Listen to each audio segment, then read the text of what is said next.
This is the Mobile Tech Podcast, brought to you by worldpodcasts.com. Now here's your host, Tech Girl, Miriam Joire. Hi, and welcome to the Mobile Tech Podcast. I'm your host, Miriam Joire, and today is Tuesday, August 7th, 2018.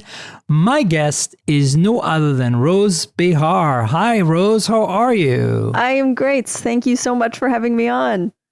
Yes. So, Rose, what you used to be at Mobile Syrup? What was your role there?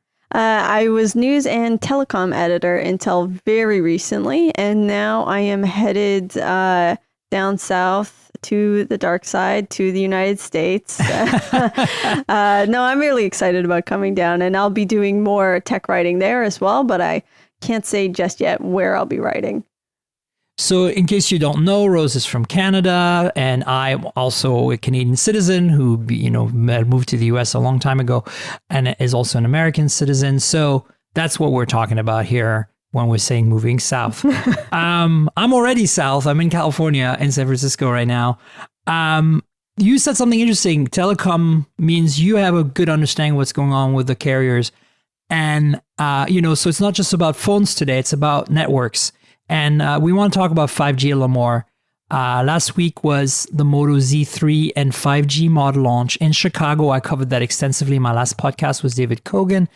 And I want to talk a little bit more about the future of 5G, the devices, the networks, the rollouts, and a little bit about your take on what we saw last week, which seemed more like a marketing grab to me, and all that. And then, we need to talk about something sweet and delicious, correct? That's right, Android Pie. Yes, it's finally called Android Pie. We know it now. If you don't like it, too bad. The only thing I don't like is that terrible artwork that they put out with it. That was exceptionally bad. Yeah, well, that's usually pretty bad with them. And I think you're right that they went overboard in bad this time. So what is your take on the news? You weren't in Chicago with us, but you saw the news. I did meet Samir, your ex-colleague there, yes. Which was lovely because I'd never met him in person. He's a great guy. Yeah, he's really nice. And we made lots of Canadian jokes together. It was great. So what is your take on what, so really, to be clear, it was a Moto, Qualcomm, and Verizon show, right? Totally, yeah.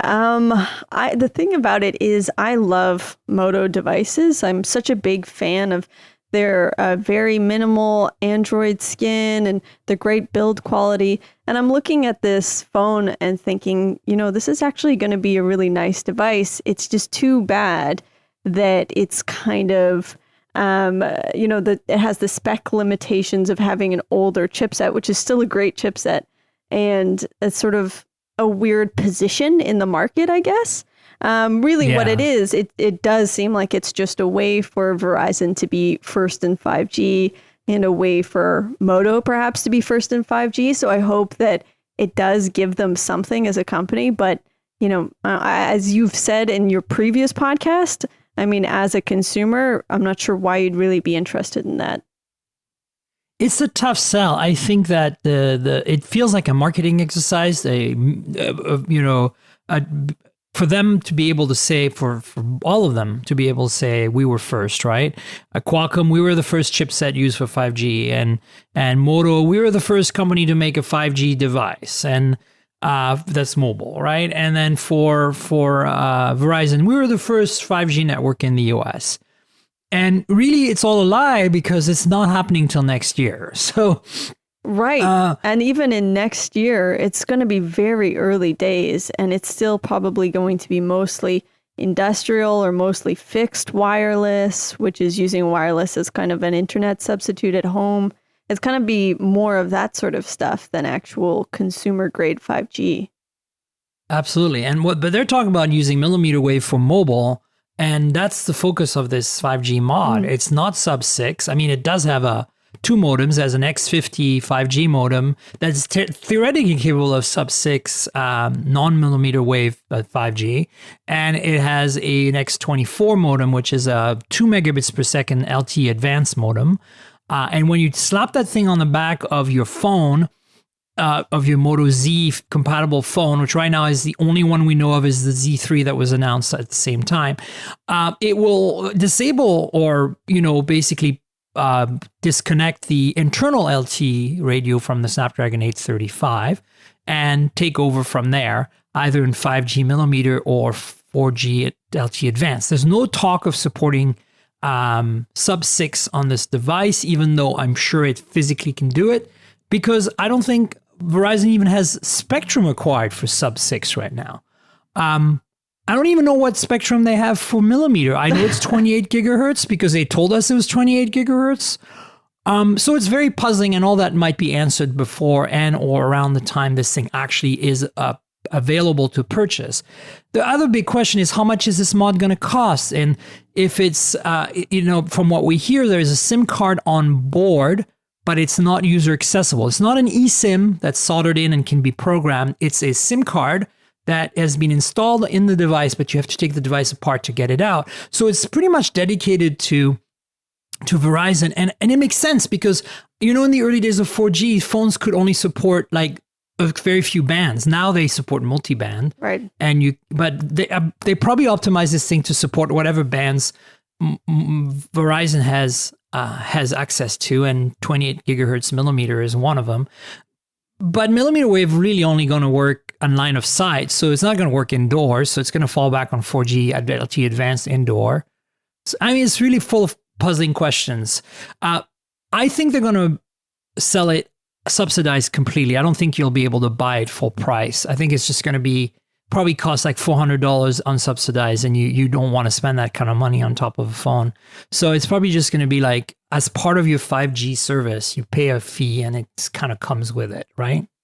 I think that probably makes sense. And I think like what you're saying about the questions surrounding the spectrum and everything, those are all really good questions. I think that Verizon is a little bit sort of trading off of people's ignorance about 5G and in a way with this ploy. Yeah, to be first, that's true. It's kind of an interesting approach, quite if you think about it. But here's the other thing. The other thing is the phone is puzzling. So the 5G mod is a little puzzling because there's no accessible SIM. We don't know the bands. It doesn't look like there's sub 6, even though the hardware supports it. We don't know pricing, all this stuff we just talked about. But the phone is puzzling too because, as I mentioned in the podcast last week, it's more like a Moto Z2, right? If you think about it, they took the display from the Moto Z3 Play. They took the processor and camera from the Moto Z2 Force last year, and they mated them together. And so to me, it's closer to a Z2 than a Z3. And it's weird to launch a phone with Snapdragon 835 at the top of the ladder for Moto. They don't have a flagship right now, if you think about it. They don't have an 845 phone. It might be coming. There's that that Moto 1 rumor, right? Right. Maybe that'll be the flagship and it won't be a mod compatible phone. But right now, this phone is really puzzling. It's also a Verizon exclusive. You won't see it in Canada or in any other carriers. And it's $480, which is very aggressively priced, even for a Snapdragon 835 device. So for that, it's great. But the camera is going to be crap because it was crap on last year's Z2 Force, right? Oh, yeah. So, I never got to play with that one, but I remember, so generally, bad. Was it really bad? Really? Yeah. What, the stabilization? It's not just that. It was, okay, it wasn't bad, first of all, because technically, it was very hard to find a phone with a bad camera these days. But compared to the flagships of its time, it was definitely in the lower tier in terms of imaging. It was worse, in my opinion, than the OnePlus 5. Which we know wasn't great last year in terms of imaging. Yes. And based on the specs of that imaging system, it fell flat. It didn't have OIS. It still doesn't have OIS. And that's a big problem, right? That was also a big problem with the 5 and the 5T. But I think that at that price point, you can get, it's hard selling even today because you can get a OnePlus 6 for $530 that has OIS on the camera and actually has a really well sorted camera this year. That's not at the highest tier, but definitely competitive, unlike all the previous OnePluses, except for maybe the 3 and 3T, which weren't too bad for their time.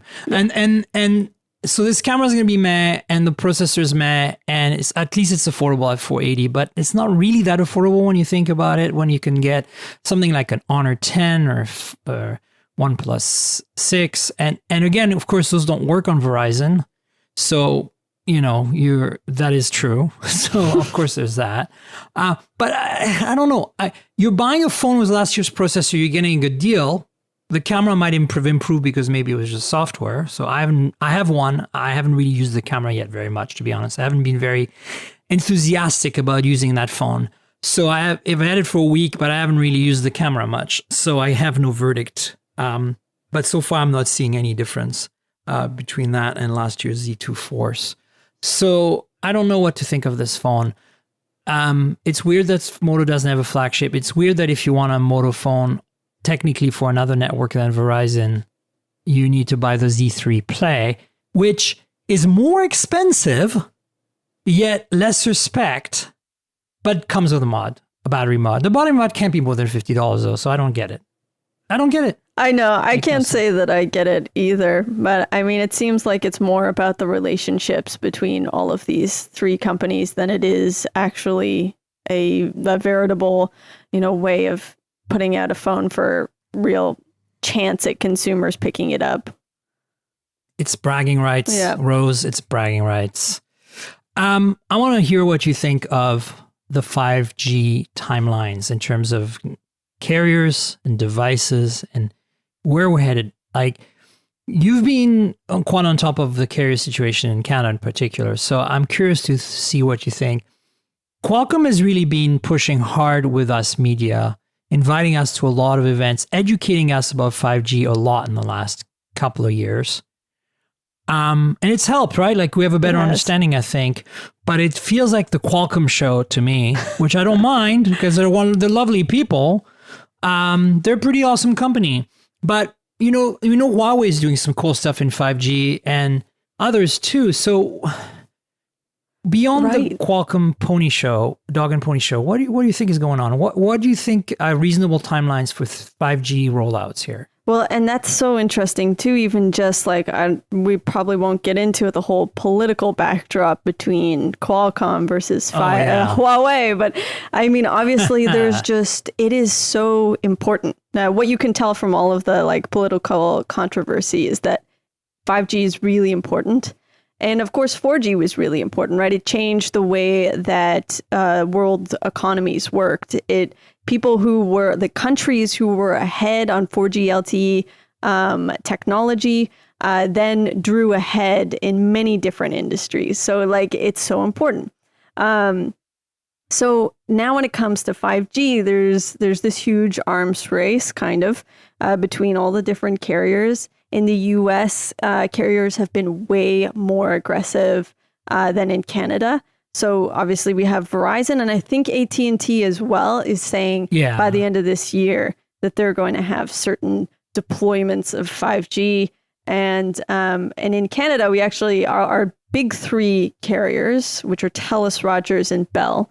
We have a little thing called an oligopoly.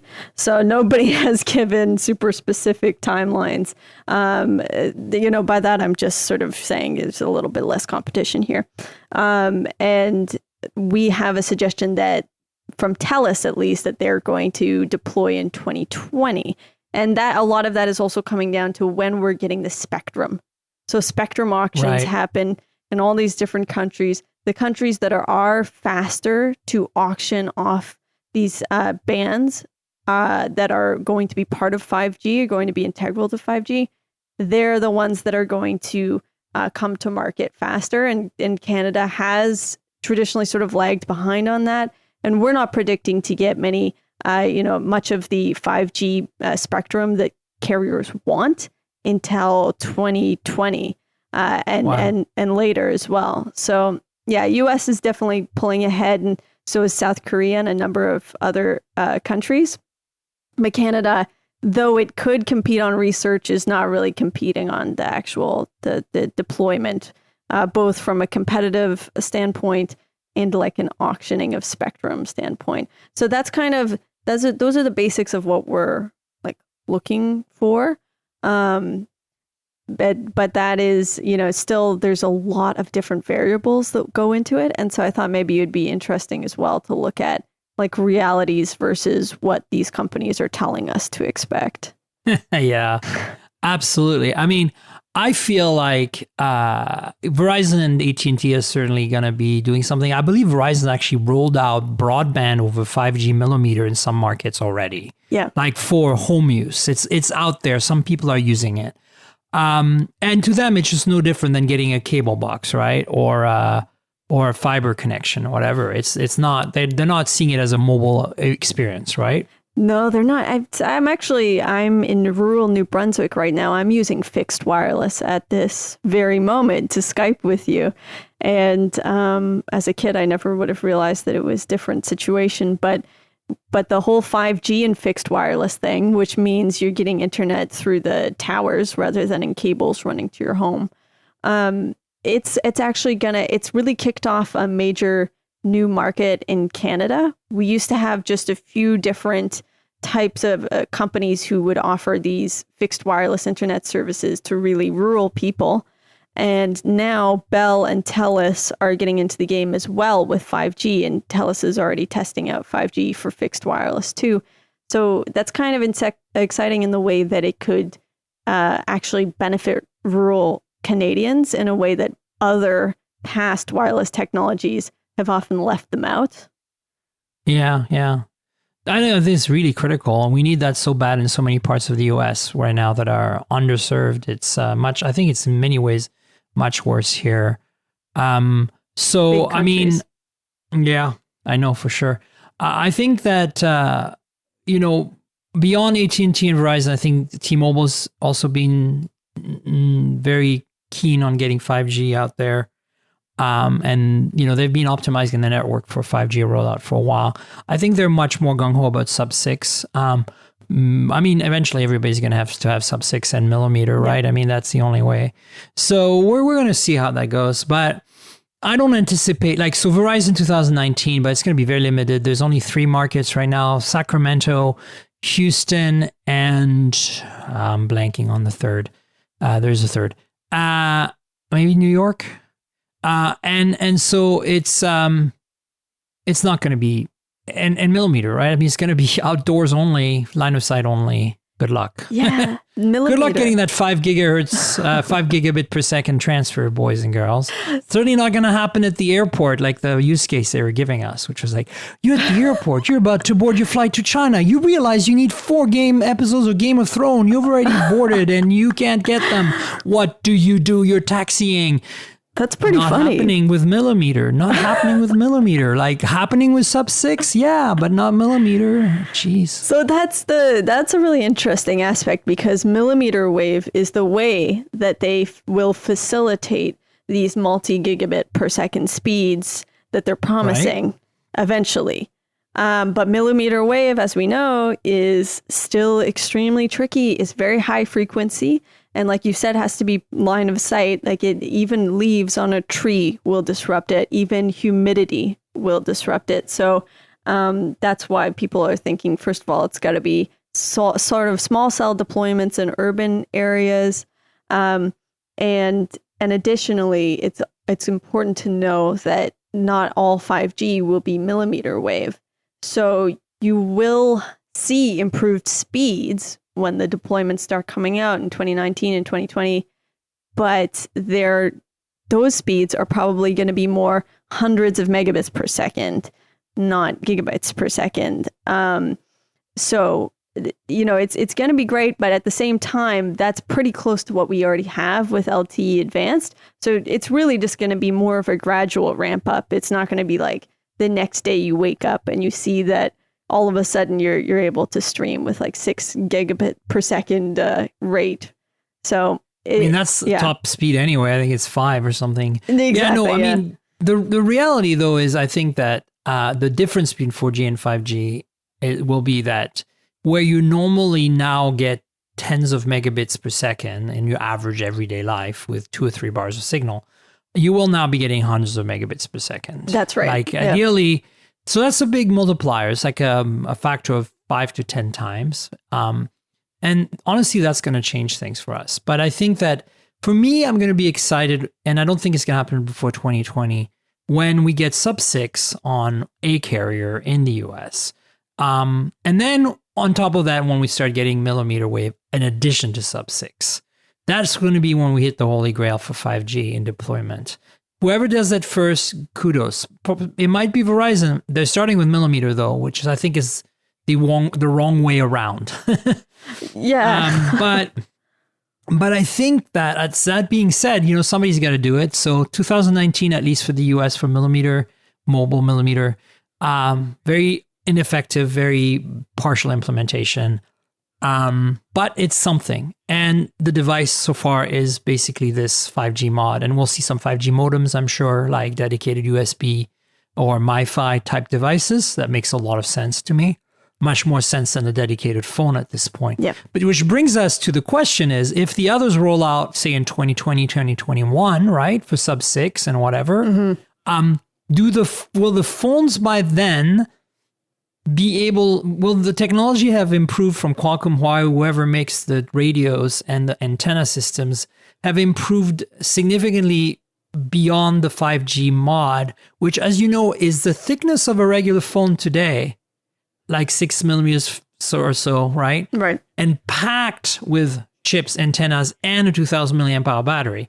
So will we be able to add all this, distill it down to maybe less chips, and we can remove the battery and maybe make the main battery bigger in the phone to have this in a phone that's still thin and that's bezel-less? Because remember, bezel-less is where we're going. Yet for sub 6, we need an antenna array in the front of the phone. We need an antenna array in the back. We need an antenna array on the side so that there's always one antenna that has line of sight. That's what the mod does. That's why the mod has a fin, because that's the front-facing antenna. So will the phones have a fin? Will the phones have a bezel again because of the antenna facing in the forward? Or will they be able to put the antenna in the display somehow? So many questions. So many questions. Yeah, I don't think the form factor is there yet at all. Because one of the major things that, as you were kind of pointing to for 5G, is massive MIMO. I like having, then you need multiple antennas for input and output at the same time. So it actually just requires a ton of antennas, a ton more antennas. So we're definitely, I think the couple design things that, like you were saying, that is going to be difficult with bezels. We are still going to definitely be looking at glass back and a lot of glass design to facilitate that. But yeah, it's difficult to say when people will actually be ready to ship a phone that looks like what we're used to now. I feel like with 4G and LTE over the past several years, people have been complaining about how phones haven't, changed their design very much. But, we have seen these little refinements every single year that's made it more and more elegant. Are we going to have to move away from that elegance when we hop over to 5G? Yeah, nobody wants to. So I'm calling it now. Oppo or Vivo will make a 5G phone with an antenna that is retractable, that electrically pops out. It slides up when you need, like when it needs millimeter wave, it goes like. That would be amazing. Wouldn't it be the coolest thing ever? It would. Like you're using the phone, all of a sudden, bzz, the little thing comes out. I need some 5G now. And it could work because everything from the 80s, 90s is cool again. So antenna could be just like a cool, ironic look. Like in cars, when cars had electric antennas that would go up, bzz, and then for FM, and when you turn off the radio, the antenna would go back down. Bzz. It's like that. It's coming back. We're calling it now. Rose and I are telling you folks, somebody's going to make that phone. Oh man, that'll be so great. I feel like what we'll really end up seeing is just a lot of phablets. Yeah, exactly. I kind of honestly hope that somebody's listening to this podcast and they're now going to make a phone like that. I hope so. Kickstart Come on, folks. Yeah. No, I'm thinking one of the big guys. But speaking of, I think so. Here's a company that I think is the best equipped to make a phone today, because it's all in-house, and that would be Huawei. See, that's a really good point. But you guys in the US would not have access. It's never going to happen. No. But I'm not. That doesn't matter. My point is, I still have a P20 Pro, and it's it's working. So, I mean, of course, you're not going to be buying in the US or whatever. But then maybe it'll be illegal to own in the US too. Yeah, that would be something. With the way the regime is evolving here. But I think at the same time, I hope not. But at the same time, in terms of like, let's not forget about the US and Canada for a second. Globally speaking, to me, the company that has the first chance of making a highly tightly integrated 5G phone is Huawei. Yeah, I think you're absolutely right. And they've made a lot of the advancements. Like Qualcomm has been one of the most prolific for sure in terms of pushing ahead a lot of 5G patents and doing a lot of work in the space, but Huawei has really been right up there. And China as well, generally, it's been a major contributor to China being one of the first in the 5G race. So I think we could definitely see that. And with their designs, I always tend to love the design of Huawei devices. I'm sure they'd find some solution that wasn't too big and bulky, but I think you're probably right about that. I think they have the ability on both sides to produce that. Yeah. The other thing is, beyond Huawei, I think somebody that works with Qualcomm is the second big likely device manufacturer to launch something that's integrated with 5G. And in my book, that would actually probably be Moto, simply because Moto has been trying to be first in every G technology since the beginning. So they had the first 1G phone, right? Potentially. I think radio telephones, it's kind of hard to tell who had the first radio telephone, because the Russians had a system, the Europeans, especially the Scandinavian countries, had a system. Yeah, but Americans had a system. I know what you mean. 2G though. Dynatac something. The Dynatac 8000X. Yeah. That was the first technically, right? Yep. 2G is basically GSM and CDMA, non-data. And that existed. I would say the first were definitely the Europeans was GSM, but technically one of the very first was the StarTAC, right? So let's see. Then there's 3G. Were they the first at that? Maybe. Definitely they were one of the first at 4G, although technically the first 4G phone in the US was the HTC. What was it again? Oh man, that thing was terrible. I don't remember. Completely blanking on it. It was an HTC phone, Thunderbolt on Verizon, and it had Qualcomm chips, and the thing had a 2-hour battery life on 4G. I'm not kidding you.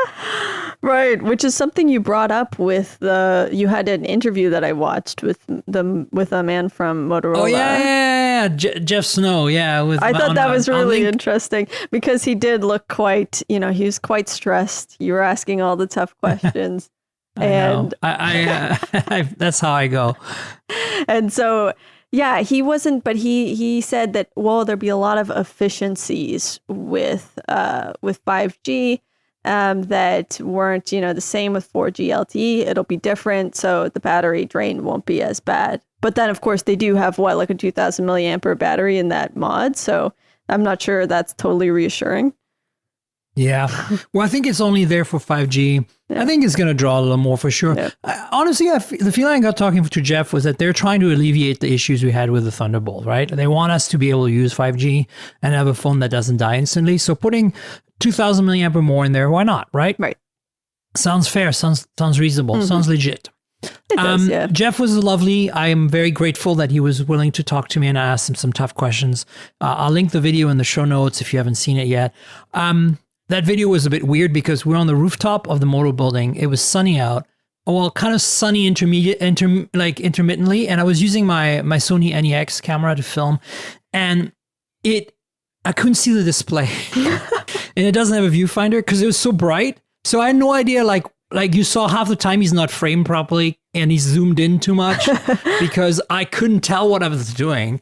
It was pretty bad, but I think the content is interesting enough that it makes up for the terrible videography. Oh, what is it? Cinema Veritas? That's the style of it? Yeah, I mean, I'm always a big fan of tight portrait shots me too. that are not steady, like no tripods. Like I'm a big fan of like the Office style, like Totally. the TV show The Office, the Office style for shooting. I wouldn't say I wouldn't go as far as Blair Witch Project style because that's really intense, but I like the motion, and some people hate it. That makes them motion sick. And I say, honestly, this interview, you could just listen to it and you'd be fine. That's all you really need to get out of it is to listen to it. Yeah. Trust me, the camera work is pretty bad. And sorry about that, but that's life. You only get one take and boom, there it is. Sometimes I think I should do more video with my Pixel 2 XL because it's much better stabilized than my camera is, to be honest with you. Oh, yeah. And, I know. I love that. I love the stabilization.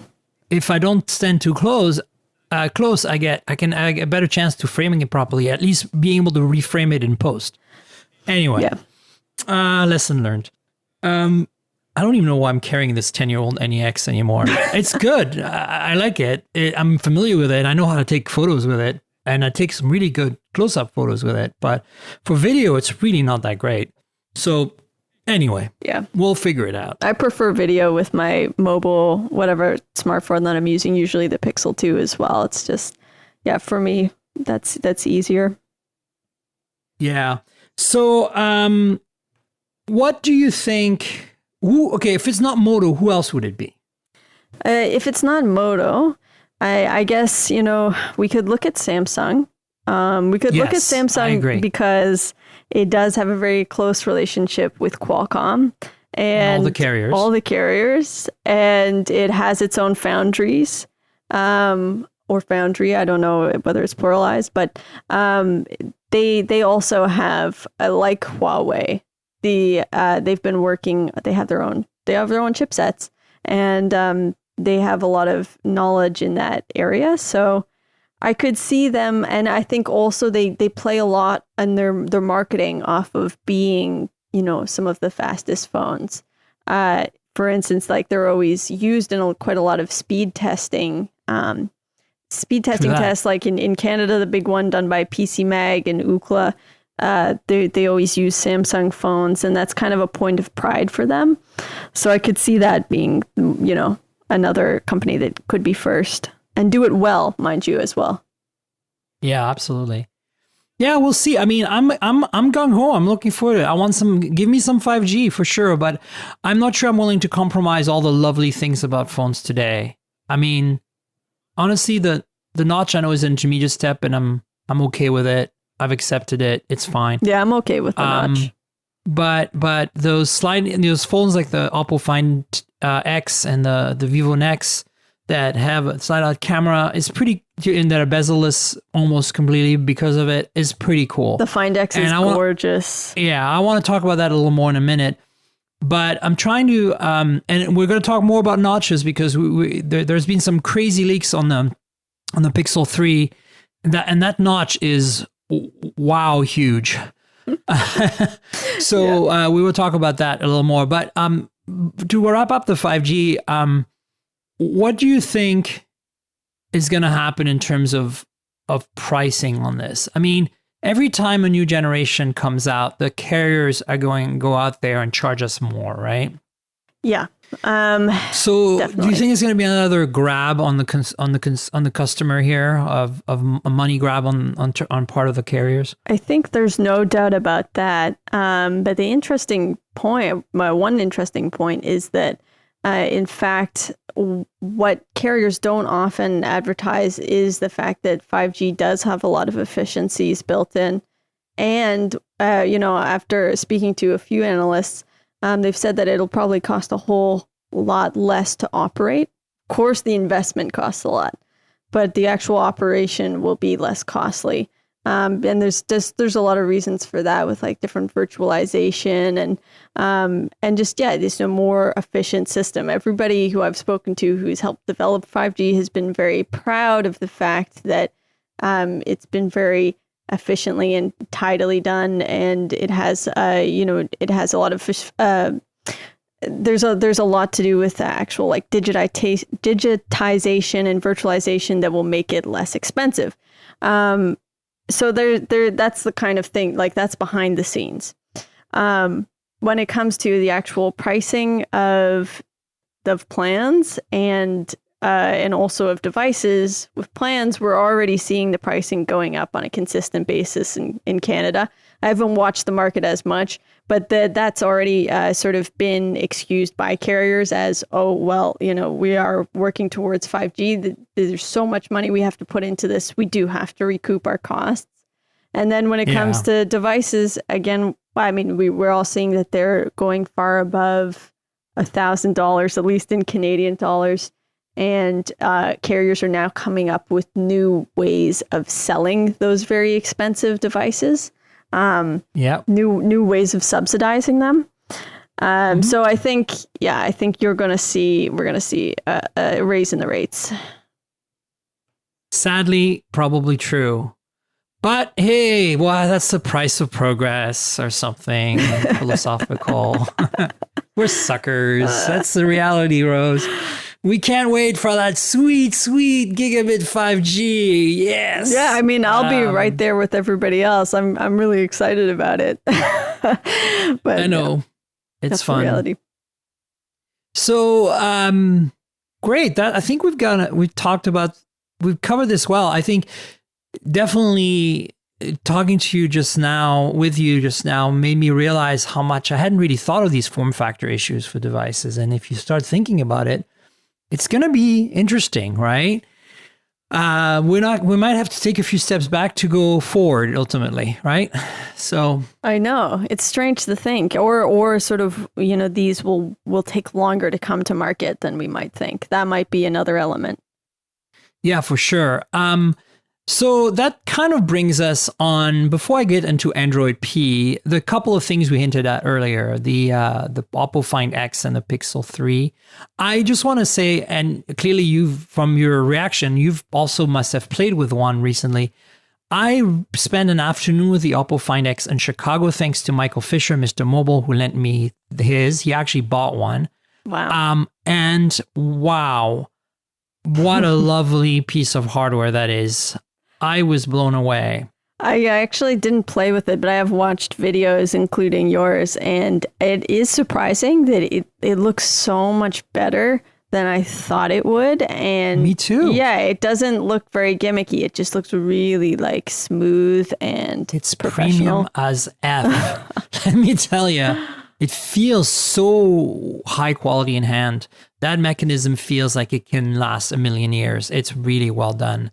And the thing is, when initially the Vivo Nex was announced, then the Oppo Find X a week later, and I talked about them on my podcast simultaneously. I don't remember who my guest was at the time, and I remember kind of panning the Find X for being like overly gimmicky. Like I was like, you really only need the front facing camera to come out. Like I think Vivo is doing the right thing.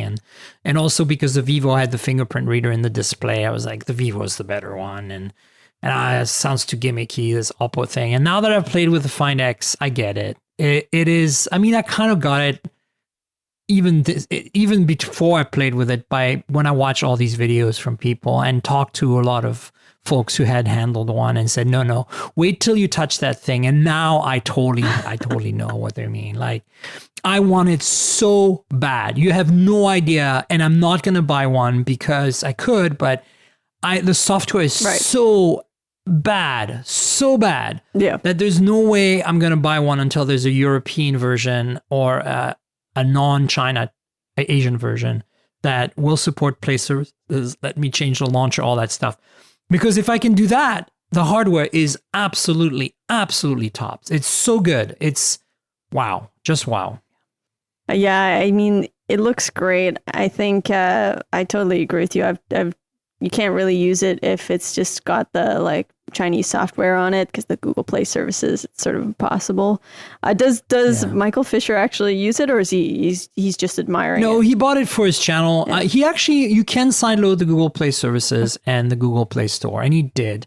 The problem is you can't change the launcher. It's locked into this launcher, which has all this spyware in it. Like it's really scary. It's like you can't send text messages without first logging on to Oppo's servers. Wow, that's not sketchy. Welcome to China. Yep. So it's that kind of thing. So, you change the launcher, you can change all the rest of it and everything is peachy, right? So that's kind of why I would say if you want an Oppo Find X, by all means, buy one, but wait for Euro or like Taiwan, India, whatever version to come out. And it's kind of funny too with the sliding mechanism. It's again sort of a return to an older style of cell phone that I used to love. Those LG sliders. Finally, some form factors that are different again. Like we needed that so hard. And it's ironic because the phone from the front, when it's closed, looks like the ultimate final, the final solution, as it were. Like, I know that's a terrible use of words, but I'm just saying, like, it is a full screen phone. That's what we've been aiming for and trying to go to, right? So maybe the slider is the solution for adding some more antennas there. Exactly. We need a sliding antenna, as we mentioned. Boom. So it's interesting. What I like about the Oppo Find X as well is that it's a big screen and a small chassis because of it, right? Yeah. It really, like, it is chassis wise about the same as like a OnePlus 6 or Pixel 2 XL. But imagine how much more screen you could get if all of that was screen. Right. Right. And you can feel that. Like it's like, wow, my God, so much screen. And the camera is pretty decent. I used it during the ball game. Motorola took us to Wrigley Park for a Cubs game, which was cool, in their private box, which was even cooler. Very good view from there. I took some photos with it. I posted one on my Instagram. If you look at it, you'll see a good dynamic range. The photo came out pretty good. So yeah, all in all, cannot complain about that phone other than the terrifically bad software. And the Pixel 3 leaks we've seen show an unnaturally large notch, like not in width, but in height. So it's really weird because that notch looks, the point of a notch is that you want to keep it narrow in height because you want it to really only be about the size of a status bar. But this thing looks like 2 status bars. I know, yeah. Boom. It's pretty significant. But I can't say that I'm really too bothered by it at this point. I think I've just got fatigue with this whole notch thing. Yeah. I mean, it's just, this seems a little out of proportion. And I think it makes the phone look frumpy a little bit, which I think why a lot of people are like up in arms. Like, I don't want an ugly Pixel. And then it has a lot of bezel at the bottom too. Like it looks like it has actually slightly more bezel than the present Pixel 2 XL at the bottom. So yeah, very weird. I mean, and if anybody, the Pixel fans would be the ones to get extremely frustrated by these small design issues. So yeah, but to me, it again, I'm not a huge, like, I really appreciate a nice design, but I'm not gonna not purchase a Pixel based on that. I'm obviously gonna get a Pixel 3 XL. There's no doubt about it. They'll be my main phone, and I just have to live with it. What I think is interesting is that as frumpy as it might be, we're still gonna get stereo speakers because that big earpiece is also a speaker. And there's all this camera stuff happening in that large-ish notch or tallish notch. Because, and this has got something to do related to the Oppo Find X, I'm guessing, but for the Pixel, but I'm not guessing for the Oppo, is that I have a feeling that the Pixel 3 will have what the Oppo Find X has in the front camera system, which is a proper time of flight, depth sensing, projector array type sensor. What is basically known as Face ID on the iPhone 10. Right. The Oppo is the first Android phone with a totally true depth sensing, time of flight type sensor that works in the dark and all that good stuff. And it's freaking fast. And I think the Pixel 3, the reason we're seeing so many camera sensors there is that it's going to be the phone to bring basically Face ID to Android as part of Android Pie. Yeah, that would be really wonderful, and if they can do it in a really snappy, fast way, that's perfect. But yeah, I agree. I think that's why it's there. The Find X is super snappy. It's about, I would say it's indistinguishably fast. It's not slower, definitely not slower than the iPhone 10, but potentially faster than the iPhone 10. Oh my gosh. So I wish I could play with it.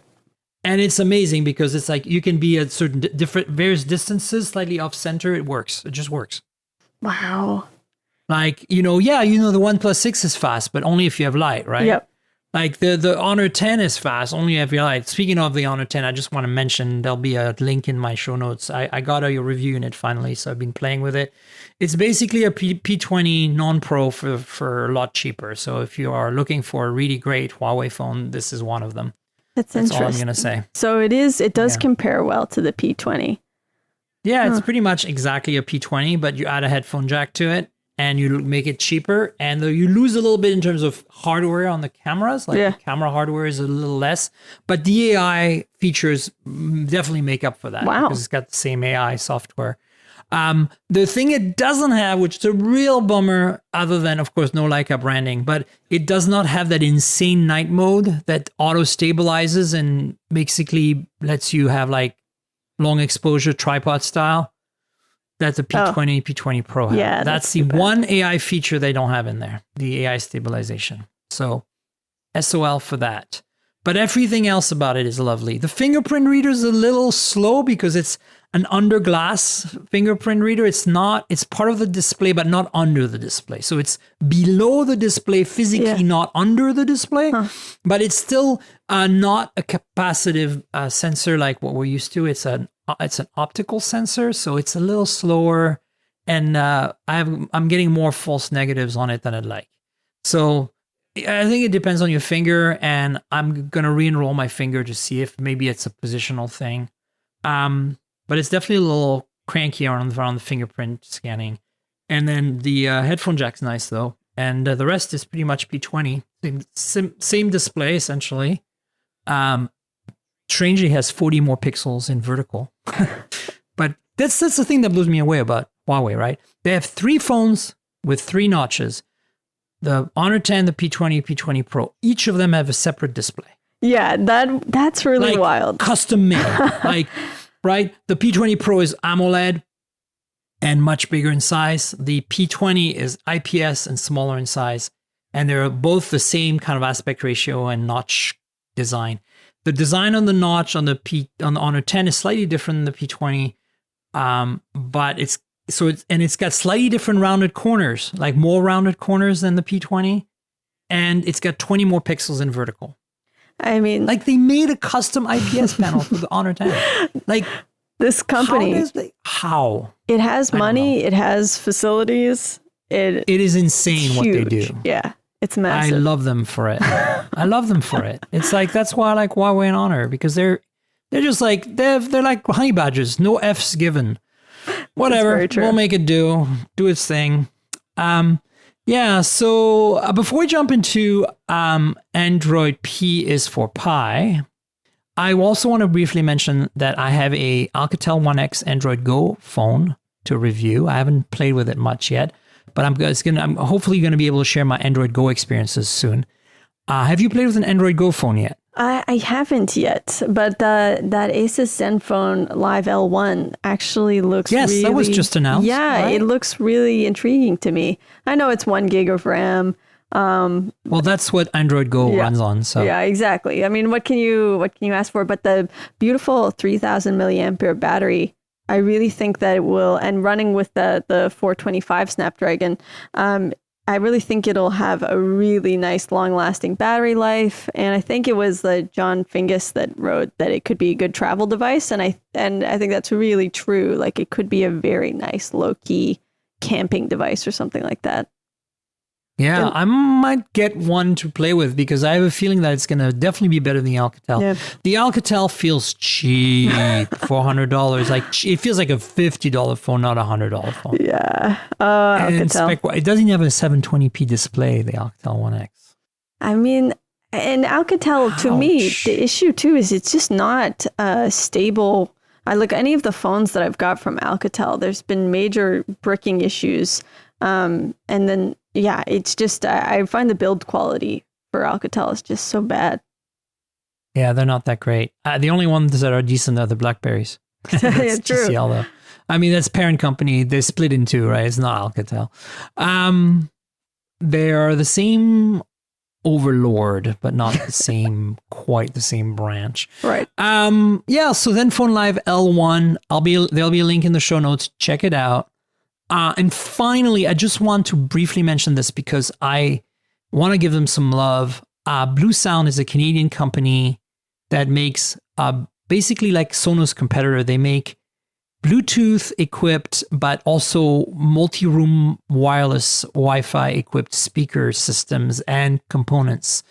They're owned by what's that group of companies that owns NAD and the hi-fi stereo company, and owns they also own a few other brands. Anyway, they're part of that group, and they sent me some devices. They sent me two of their connected speakers, essentially think of like Sonos speakers. And they sent me one of their like stereo components, which is actually cool because it's a CD ripper. Yeah, So that's actually really cool and handy. It rips CDs very quickly, a few minutes each, so at high speed, and it does it to FLAC and to MP3 high quality. You can set whatever bit rate you want in the app. It's all app controlled. And it's also a network player, so it'll play from, stream from all kinds of sources. It doesn't have any amp in speakers in it, but you can connect it to a stereo system if you want. And in my case, I'm not even connecting it to anything. I've got it connected wirelessly to the Blue Sound speakers it came with, as basically a stereo pair to play from. So it's very cool because then they have this thing called Blue OS that runs on all the devices and runs on your phone as an app. And all of them talk wirelessly to one another, and they can all be configured like Sonos can, but they support Bluetooth as well. I know. So you can be in one room and that device knows that the closest device is Bluetooth and it connects to that instead. You know what I'm saying? It's very, very clever. Like there's certain advantages over Sonos with Blue Sound that I'm very impressed with. And I've been playing with that for a while. So I want to give them some love because, they sent me this stuff. They took all the energy and effort to send it all my way. And I have to say, PSP is the other company they do. PSP speakers, Canadian company. Is it Lenbrook Group? That's right. It's Lenbrook. Thank you. It's Lenbrook. Yeah. Lenbrook Group owns a bunch of brands, NAD and PSP speakers. And Blue Sound is one of their newer brands. And it's all their networked wireless speaker systems. And they sent me those two Pulse Flex, the tiny little desktop speakers. They're like the size of a Google Home, the bigger Google Home, whatever it's called. Not the Mini, not the Max. I don't know. Is it Max? No, it's smaller than the Max. It's like the size of a Sonos 3. Okay. Whatever. Yeah. There's two of them. And it sent me the Volt 2, which is a CD ripper network player. It's very cool.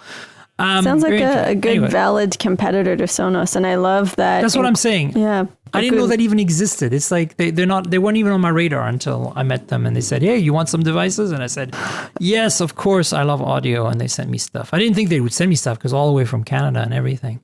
So there you go. Check out the video and my show notes. I want to give them some love. Canadians are so nice, hospitable. Canadian. I know. Canada.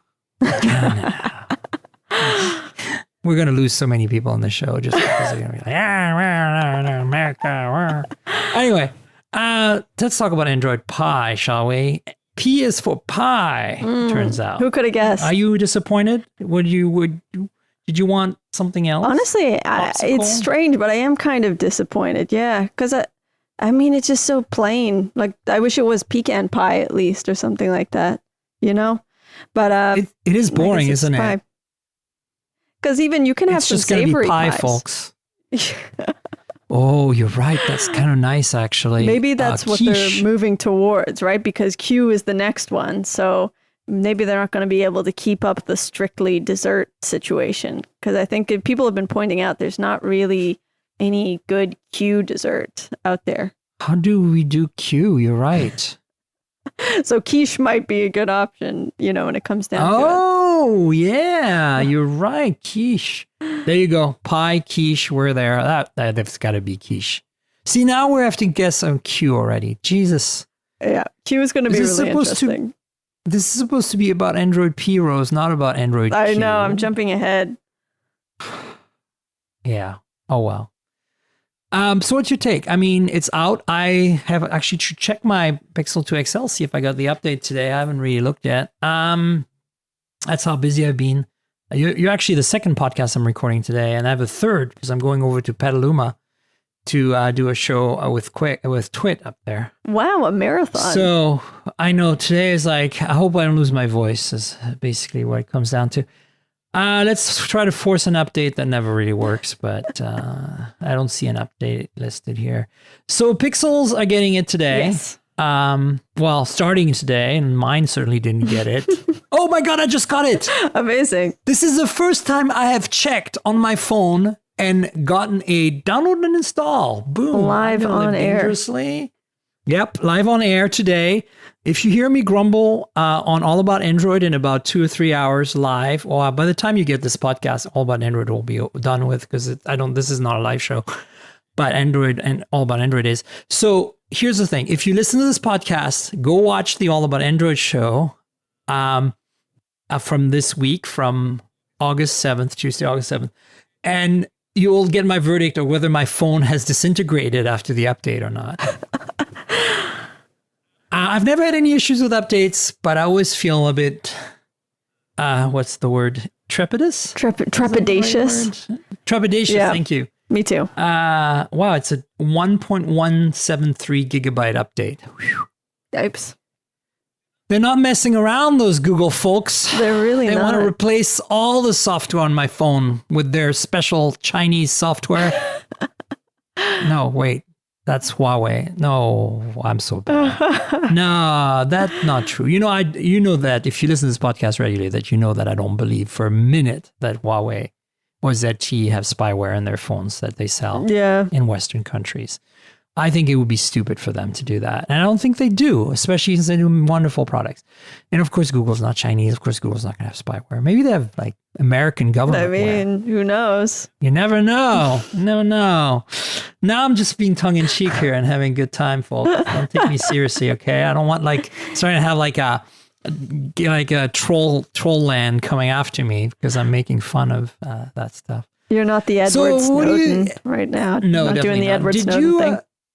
No. Did you play with P pre-release? Or yes. have you been waiting to be surprised and delighted? Yeah, I've been on the beta program, and I've got used to it by now. I guess the hardest thing to get used to was the navigation gestures. And even that was... Oh, you went with that. Yeah. See, I tried it for 1 minute and I was like, nope. Oh, I hated it. Nope. At first, I hated it. And now you like it? I'm used to it now, and I can see how it's a bit more fluid than not having that. So you're staying with it? Oh, I am staying. I'm staying with it.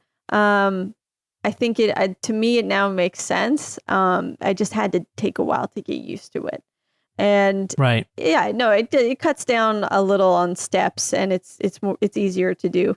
But so that was the hardest thing to get used to. I do like it now. Otherwise, there wasn't too much that was super different. Now I'm thinking, well, okay, the design was very different, but of course I'm used to it now, but it was very rounded, everything's circular, rounded off.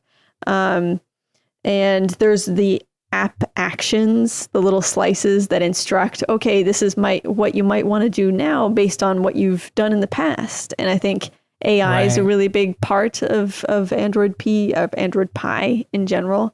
So I have been enjoying that. I think if you can work AI into the phone in a way that really is seamless and unobtrusive, then why not? And if you're a company like Google and you have that ability, and Google has, some of the best AI on mobile, if not the best AI on mobile. So it's perfect, right? So, so that's all been really nice. And then we did notice that the digital well-being aspect has not come out yet. They're waiting for the fall, but there's a beta where you can use digital well-being. Interesting.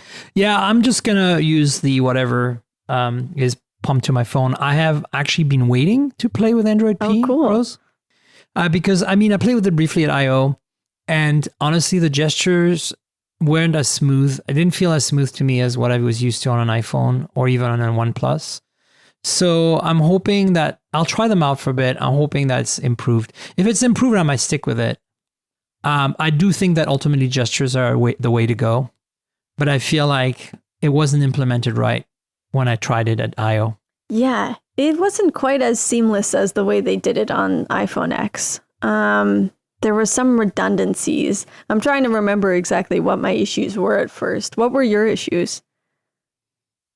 Lagginess in the user experience with the gestures, and also the fact that I had to swipe way too high to get to the recent apps or whatever. Yeah. Compared to an iPhone. Yeah. That double swiping was a big issue for me at first. I got so I stumbled on it. I was like, okay, swipe up. I thought I was just going to swipe up the app drawer.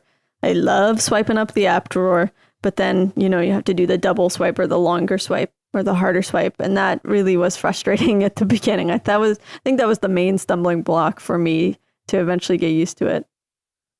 Yeah, I think that was what seemed weird to me, was that I didn't, double swiping, definitely I can see that being easier than trying to do the half swipe or whatever. But the way I was trying to use it was half swiping, and I felt that it should be like a third swipe for the Android, for the apps, and then a full swipe. But the full swipe should only cover like a quarter of the screen. Yeah.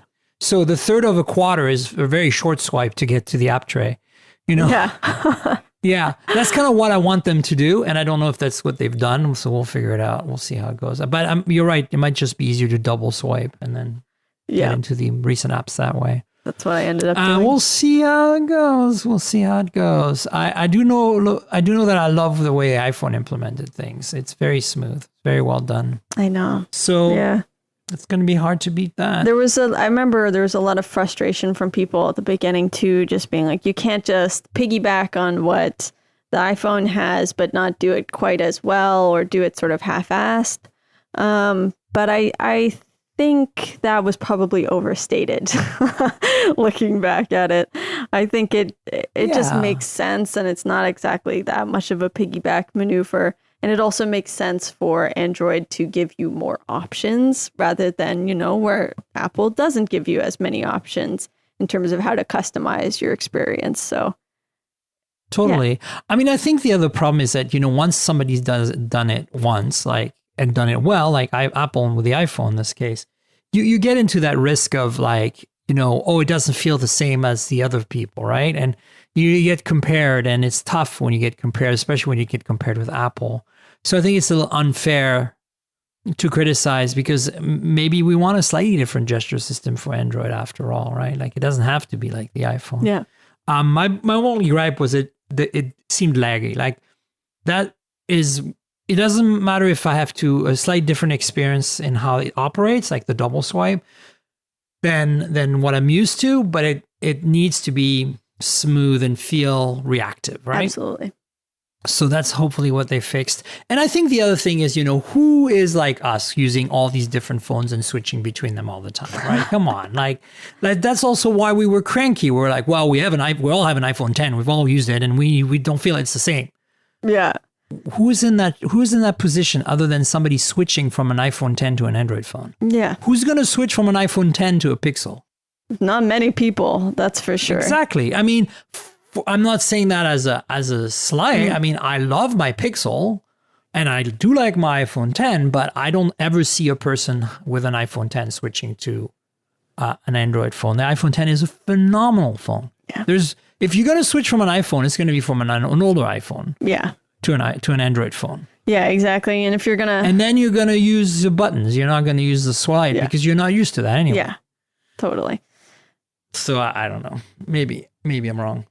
Who knows? No, I think you're right. I mean, people are just excited to get, like, the Android users are just excited to get it and see what this new option is, and it is an upgrade for them. And there's definitely a lot to love about it. So no, there's actually, I think there's a lot to be excited about. I'm personally, I think all the new features make a lot of sense. And I love the building in of the AI elements too, with I think it's adaptive battery and adaptive screen, using AI to figure out how you use apps and then customizing battery based on that sort of thing.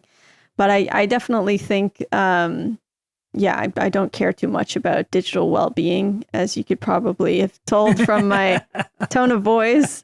But I just think it's a bit hypocritical, though. Don't you think? I absolutely agree with you. Even Apple doing it is like, come on, like actually, I thought the way that Google presented it at I/O was very like it almost felt like reading an Onion article. I know. It did. Like, do we really want to take you seriously right now? Are you just joking? What's going on here? Seriously? Like, come on. So to give them like the benefit of the doubt and actually look at it, their whole idea is give you more information about how you're using your phone and to work with you on that. And I think that, could help in a sense of like scared straight, maybe, where you look at it and you're like, oh my gosh, I can't looking at all this breakdowns of how I use my phone. I can't believe I use it that much. But so that could maybe be semi-useful. And then there's a couple of other features that make it easier to turn on Do Not Disturb or that kind of stuff like that. But yeah, it's just, it's one of those things. It's a bit like, because I believe digital addiction is real and it is serious. Oh, absolutely. So, it's totally, yeah. So, if you were actually going to address it, there'd have to be a lot of different things done, not just, it's kind of like having a cigarette company do like, some sort of lung health instruction campaign. Like you do have to, it's not going to be Google who helps you with this. I mean, I like the fact that it gives you tools to keep track, because then you can prove to your spouse, partner, kid, whatever, hey, look, this is how much time you spent on Facebook this week. That's true. It's a good tool for confronting. I keep telling you spend too much time on Facebook. So like, here's numbers. That I think is useful. Yeah. I'm not trying to shame people. I want to make it clear. But sometimes as humans, we tend to underestimate how much time we spend doing something. And it's easy to kind of like talk ourselves out of like believing that we have a problem, because sometimes we do. And we just need validation that, look, this is factual. This is what's going on. Yeah. And that, I think in that sense, it helps. But I think that I do find it hypocritical. And I do, just because it's a little bit hypocritical of Google to do this, it doesn't mean that it shouldn't be done and doesn't need to be done. And it doesn't mean that digital addiction is real. So I'm 100% behind you on all that. And I think I'm looking forward to it. Like it's just a quick update here. It looks like it's about 80% downloaded. So by the time we end the show, which we should probably wrap up now, might be able to see the beginning of the install of this. I'll keep you guys posted on the next show. Rose, it was really awesome to have you on. Thank you so much. Again, for the second time. I'm so happy to be a returning podcast guest. Yes, you what an honor. I'm glad to have it. And this was a really good discussion on 5G too. Thanks for your input on all that. Very awesome. Very, very thoughtful. Do you want to tell people where they can find you on the internet? Yes, so you can find me at Rose Behar on Twitter, and that's probably the best place to look out for where I'll be writing next if you did follow me or if you want to follow me in the future. Absolutely. And then there's a whole fantastic library of great stories written by Rose on Mobile Syrup. Go check that out. And you know where to find me. I'm Tankgirl on Twitter. That's TNKGRL, Tankgirl, like the comic book character without the vowels. Also on Instagram, same handle. You'll find me on Facebook and YouTube under my name, Myriam Joire, Myriam with a Y, Joire. YouTube channel is a supplement to my podcast. It adds some hands-on, some reviews, lots of unboxings actually, and things like that on the topics and products that I'm currently playing with. So if you want some visuals to go along with this audio podcast, that's the place to go. youtube.com/Myriam Joire.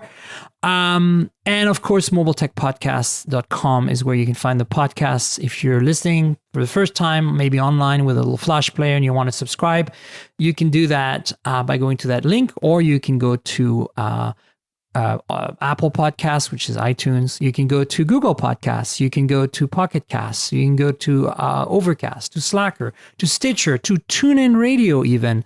And just search for Mobile Tech Podcast and my handle, Tank Girl without the vowels. And you'll find me.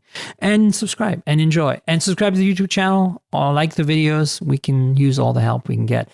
Speaking of help, it will really help if you're not an Audible customer that you click on the link in the show notes below to subscribe to Audible and become an Audible customer, because that'll help the podcast. And so if you're not and you like listening to books or just like books in general, it's a really great way to enjoy books, to listen to them instead of reading them, maybe because you're driving or your eyes get tired after a long day and you can't really focus on a piece of paper or an e-ink display or a computer display. Or you are on an airplane for a long time and you want to have your eyes closed and go to sleep listening to the soothing voice of, I don't know. What would be a good soothing voice to listen to? I'm thinking, I don't know, Sean Connery? I don't know why that came to mind. I don't know, but let's go. Let's roll with that. You want to listen to Sean Connery reading a book. I am a James Bond with a potato in his mouth like this, yes.